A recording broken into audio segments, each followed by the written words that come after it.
E aí, pessoal, tudo bem? Aqui é o Matheus, do Sindicato da Lacrate, e eu quero comentar com vocês a respeito do primeiro episódio que lançou hoje do Dexter Original Sim, né? Eu fiquei muito empolgado com esse episódio, me alegrou bastante, porque no pronunciamento dessa série eu achei que seria uma série desnecessária.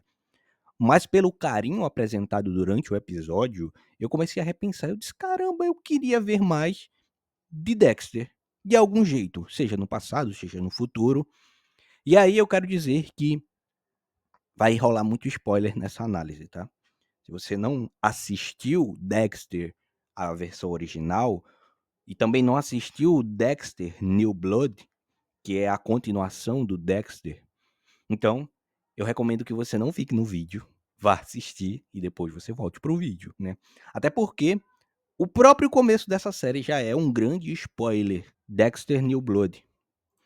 Lembrando que existe mais uma série a ser desenvolvida, que é o Dexter Resurrection.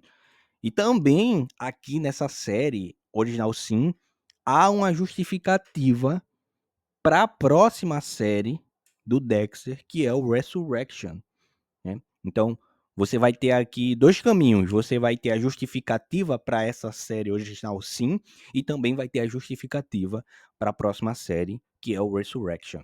Então, aviso de spoiler dado. Sobre a série original sim, cara, não tenho o que falar da escalação do elenco, tá? Os primeiros personagens que aparecem nesse episódio é o Dexter, né? Também sob a narração do Michael C. Hall, o Dexter original, e a dublagem do ator original que faz o Dexter aqui no Brasil, que é a voz sensacional. Para quem não conhece, a voz é do Nestor X. Eu não sei se pronunciei corretamente o nome, mas é do Nestor X. Ele tem outros trabalhos muito bons e icônicos. Por exemplo, o Sherlock Holmes, interpretado pelo Benedict Cumberbatch. E esse é um ponto altíssimo, tá? Esse é um ponto altíssimo. Ouvir essa voz, cara, ouvir essa voz salva a série em muitos momentos. Pelo menos nesse primeiro episódio. Outro personagem que se destaca e que é extremamente fiel é o Masuka. Eu só fiquei triste porque não rasparam a cabeça do ator, mas eu creio que até o final da série vão raspar a cabeça dele.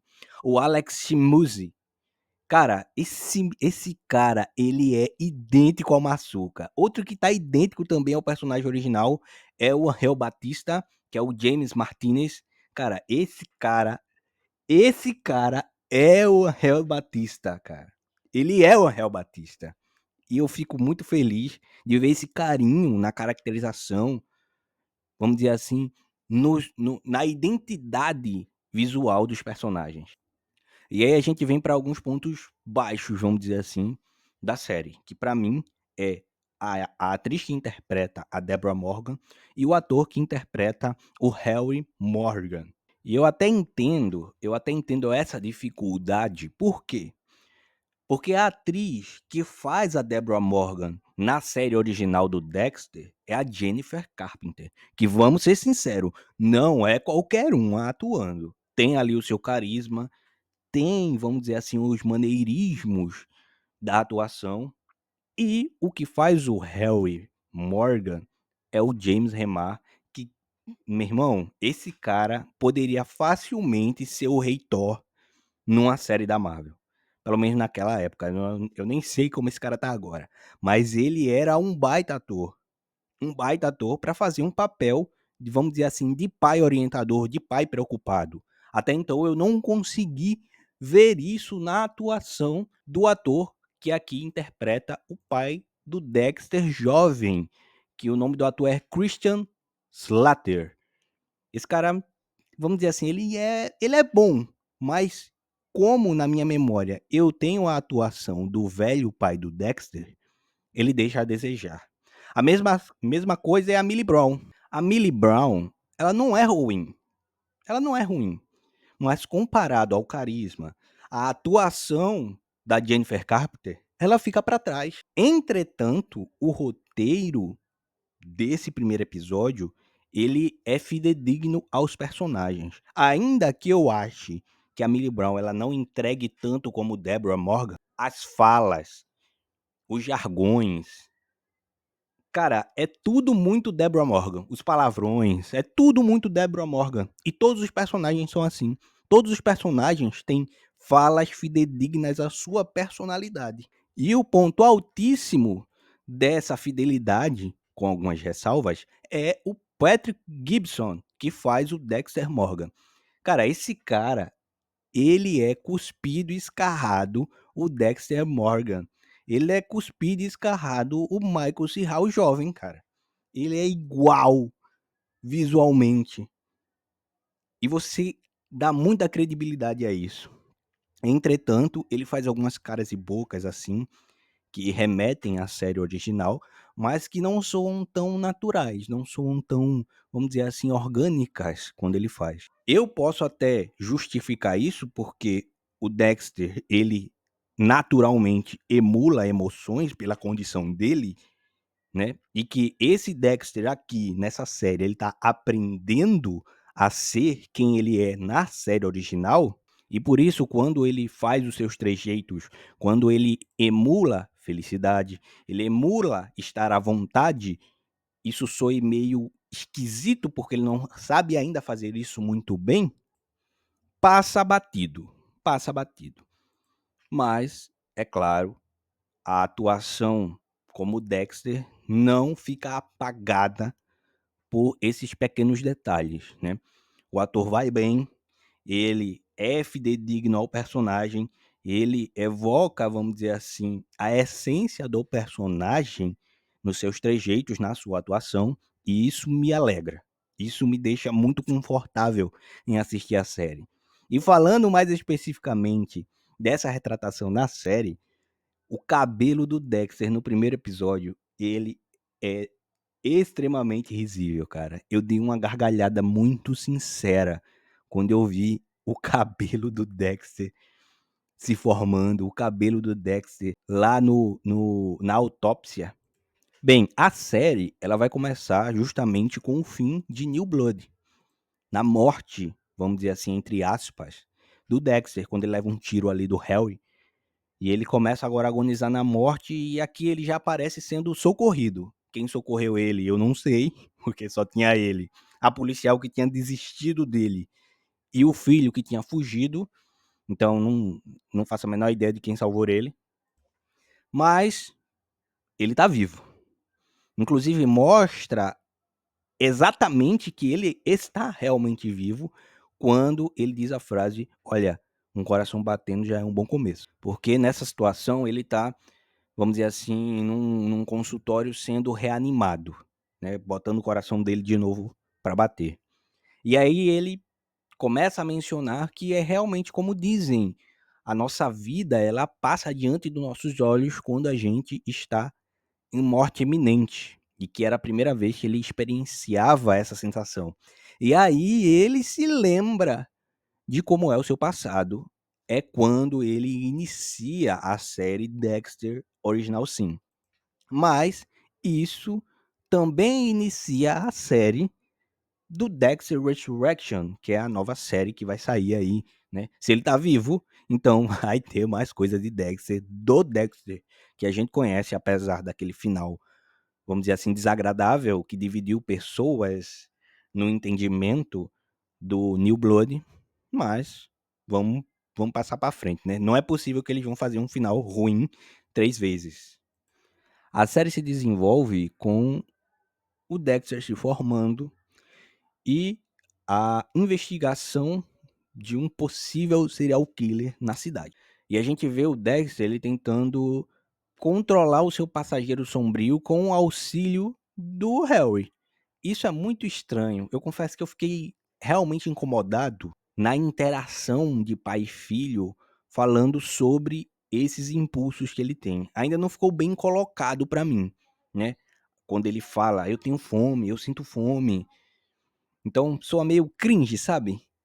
Entretanto, eu entendo que é uma linguagem que suaviza a conversa e também dá aquela cara de no período original que a série é retratada. Aliás, por falar nisso, essa série ela é muito competente nesse quesito de criar uma fidelidade também de direção, criar uma fidelidade visual no sentido técnico para a série original, porque ela dá uma esmorecida na tela, então parece uma série antiga. Figurino, falas, trejeitos, sucessos da época estão todos na série. Você se sente ambientado naquele recorte do tempo que a série quer retratar. E nesse sentido, a série já chega com o pé na porta. Ela dá uma dianteira muito grande porque você se sente à vontade assistindo a série, sabendo que aquela série é daquele universo, é sobre aquele personagem, é sobre aquele assunto. Ela não finge que é sobre outra coisa, ela não finge que é moderna, mesmo sendo do passado. Ela não faz anacronismo sobre as coisas que permeiam a série. Então, você, vamos dizer assim, se felicita ao ver o carinho também nesses quesitos. Na medida que a conversa ela se torna séria com seu pai, eles começam a buscar estratégias para minimizar, vamos dizer assim, essa fome, esse passageiro sombrio que o Dexter carrega. E é aí que a implicação do primeiro episódio começa, quando o Dexter ele começa a afirmar que os métodos que já vinham sendo utilizados não estão funcionando mais. Caçar, o estudo de medicina, ele não sente mais alegria, ele não sente a emoção. Quando ele chega nos pontos em que ele acha que vai suprir o desejo dele, nada acontece, ele não sente nada. E é aí que, pela primeira vez, vamos dizer assim, ele sente algo quando ele vê na tenda forense o Masuka exibindo os padrões de sangue. É quando ele se sente interessado. Ele, caramba, isso aqui é interessante, isso aqui vale a pena ver. E ele toma um fora do Masuka tão legal, tão divertido, que o Masuka manda ele pastar porque ele tá empatando foda. E essa expressão, apesar de não ser uma expressão de época, resume bem a personalidade do próprio Masuka, que estava ali para pegar a mulher, ele não estava nem aí para o resto. E ele fica azarando as meninas e, cara, esse cara é o Masuka. Esse cara é o Masuka. Inclusive, trouxeram a risada do Masuka, que é a melhor coisa disparada dessa série. E vale salientar com a dublagem original, tá? Com a dublagem original. Mas para acelerar a nossa análise e chegar aos finalmente, o ponto alto da série ela se vale em dois tempos, tá? A Deborah, quando quer ir para a festa de formatura com o Dexter, e ele vai para lá com ela com muito contragosto, e ele começa a fazer análises filosóficas suaves, mas ainda assim as análises que o Dexter original ele faz, né, quando ele observa a galera bebendo, a galera se drogando, e ele começa a analisar aquilo que o pai dele diz, né? Você precisa se enturmar, você precisa estar com a galera, você precisa entrar, fazer parte de alguma coisa. E ele começa a olhar o pessoal destruindo a própria vida, e ele diz: é disso que você quer que eu faça parte, pai? E é muito engraçado porque ele quer matar as pessoas. Então, se a gente for botar na balança, se drogar é menos danoso do que o que ele quer de fato participar. E aí alguém tenta se aproveitar da Deborah. A Deborah ela bebe, ela é bocuda, ela quer se afastar do irmão, mas a amiga dela chega correndo, fala pro Dexter que alguém tá tentando se aproveitar da colega, que é a irmã dele. E aí ele sobe lá, empurra o cara das escadas, começa uma porradaria generalizada. E ele sente o desejo de matar esse cara. Só que ele é impedido pela própria irmã, que recobra a consciência por um tempo. E até implica com ele, mas ele responde à situação. Essa é a primeira. É o primeiro pico da série, vamos dizer assim, quando você vê que o desejo dele tá começando a sair de controle e que ele iria se dar mal, porque ele faria isso na frente de várias pessoas. Mas aí, por conta, vamos dizer assim, desse aspecto, ele gera o segundo ponto alto, que é quando o pai do Dexter, o Harry, ele acaba se sobrecarregando do estresse que toda essa situação gera do filho confessar numa das caçadas que as caçadas não estão funcionando e que ele quase matou uma pessoa quando saiu com a irmã. E o pai agora tem um infarto e vai para o hospital. E lá no hospital, o Dexter encontra uma semelhante. Ele encontra uma enfermeira que acaba que por matar os pacientes, pouco a pouco, injetando algum produto nas vias sanguíneas, né? Ela vai e mata, ou pelo menos acelera o processo de morte de muitas pessoas que bebem, que fumam, e na cabeça dela isso é fazer o bem. E aí o Dexter avista essa, vamos dizer assim, essa serial killer atuando e ele começa a fantasiar, a desejar matá-la, só que ele só faz isso com a aprovação do pai. Ele revela ao pai que ela está o matando aos poucos e o pai dá o aval.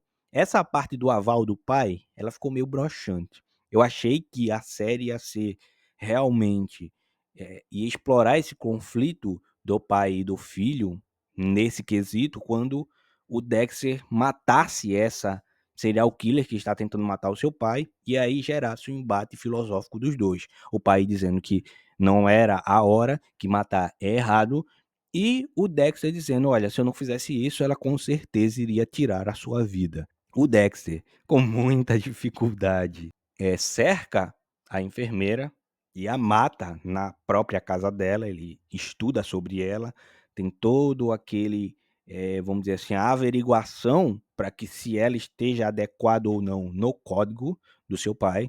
E ela estava, e ele a mata em todo aquele processo que a gente já sabe, o formato de morte que é adotado em Dexter. Meio arcaico, vamos dizer assim, meio sem jeito, mas esse não é o Dexter preparado que a gente tem na série original. Esse é um Dexter que está aprendendo a fazer as coisas, é o Dexter que não vai lá com a agulhinha, desmaia a pessoa, é o Dexter que tem que sair na porrada com a pessoa para desmaiá-la e aí fazer todo o seu trabalho. Então, de certa forma, está justificado isso aí.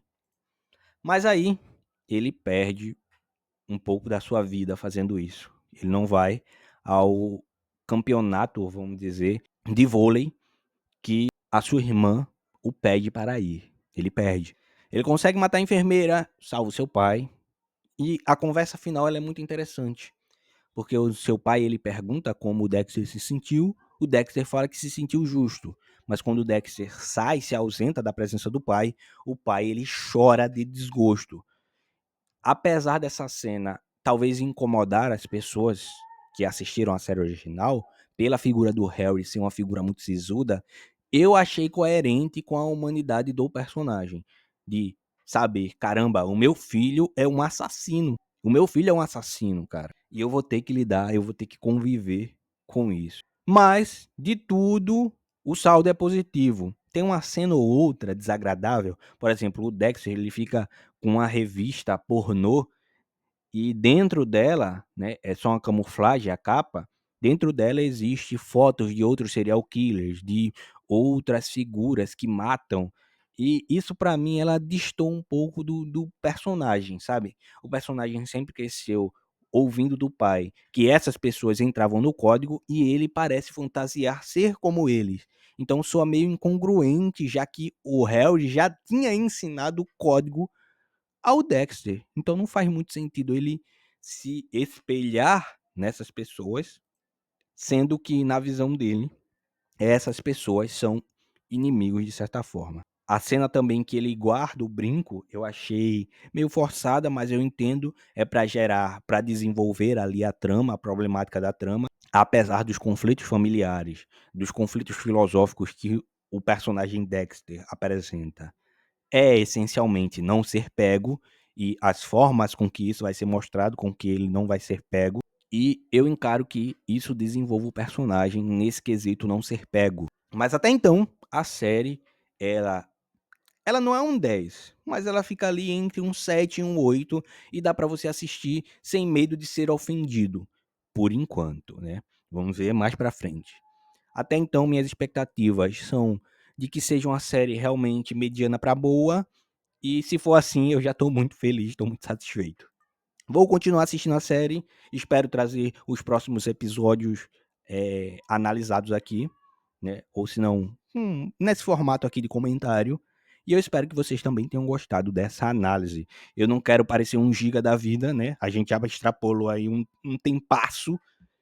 E, é claro, curtam, se inscrevam no canal. Eu também peço que compartilhe com as pessoas que não sabem dessa série, né? Eu só vim saber dessa série muito próximo, vamos dizer assim, do lançamento dela. E as pessoas que gostam desse personagem Dexter, e que provavelmente vão se alegrar que ele está voltando. Se puder fazer mais, tem aí o nosso Live Pix na tela. Você pode doar para o canal para que a gente continue fornecendo conteúdo cada vez melhor, né, com mais qualidade.